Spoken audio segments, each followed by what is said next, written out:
¿Sabías que los instrumentos musicales Robot Chicken, Gross Band, Gummy Bear, Emma de Dora y sus amigos de la ciudad, Chimpampón.es junto Fantemente, La Leyenda del Corra, Peppa Pig, Mayete Poli, Navaja de Amistad, Kevin Spencer, entre otros personajes, Manuela que toca la tumba, comparte el mismo instrumento?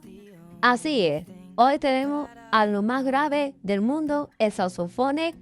Es un instrumento musical que apareció en varios episodios y programas de televisión, como muchas entre otros.